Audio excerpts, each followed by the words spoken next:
প্রেমিকা আত্মহত্যা করলে বাংলাদেশের আইনে তোমার কিচ্ছু হবে না। আমি বলে দিচ্ছি, বাংলাদেশে প্রেম নিয়ে কোনো আইন নাই, প্রেম কোনো অধিকারের মধ্যে পড়ে না। আমি আবারও বলে যাই, বাংলাদেশে প্রেম কোনো অধিকারের মধ্যে পড়ে না। যদি প্রেম অধিকারের মধ্যে পড়তো তাহলে পুলিশ কেন যায় যে হোটেলের মধ্যে অভিযান করে লোক ধরে নিয়ে আসে? ওরা তো প্রেম করতে গেছে। পুলিশ কেন পার্কে গিয়ে যুগলদেরকে ধরে নিউজে দেখায় দেয়, মা বাপ প্রেডায় নিয়ে আসে যে নিয়ে যাও তোমার বাচ্চা পার্কে এসে স্কুল ড্রেস পরা প্রেম করতেছে?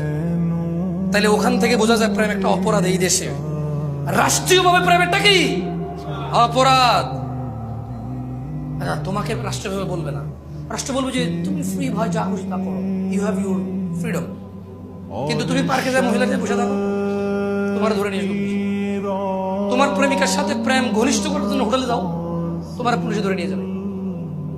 বুঝে আসছে না? আসে নাই তো? তোমরা যারা ভয় আসো, শেখ আমি ছাড়তে চাচ্ছি, ও বলে যে আত্মহত্যা করবে, কি করবো? আরে ভাই তুর্কি, ওর হায়াত না থাকলে মরে যাবে।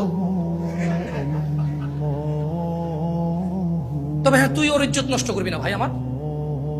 তুমি ওর ইজ্জত নষ্ট করবা না, ওর সম্ভ্রম নষ্ট করবা না, ওর ভিতরে এই সংশয় ঢুকাই দিবা না যে তোর সতীত্ব তো আমি নিয়ে নিছি, এখন চোখে যেই বিয়ে করবে সে বুঝবে তুই আর সতীত্ব না, তুই বিবাহ বহির্ভূত সম্পর্কে জড়িত ছিলি বিবাহের। তুমি তাকে এ ভয় দিয়ে দিও না, তুমি তার সাথে কথা বলিও না, তুমি তার সম্মান নষ্ট করিও না, তুমি তাকে মাসালামা বলার দরকার নাই, তুমি তার কি তোর সাথে ব্রেকআপ এটা বলার দরকার, এটা বলো না। আমি তোমাদেরকে বললাম, আমি তো ফতোয়া দেই না, কোন অপরিচিত মহিলাকে ব্রেকআপ বলাও গুনাহ, কারণ ওর সাথে কথা বলাই তো জায়েজ নাই ভাই অপ্রয়োজনে। তোমার সাথে ভাই আমি আর সম্পর্ক রাখবো না, তোর সম্পর্ক কি বল?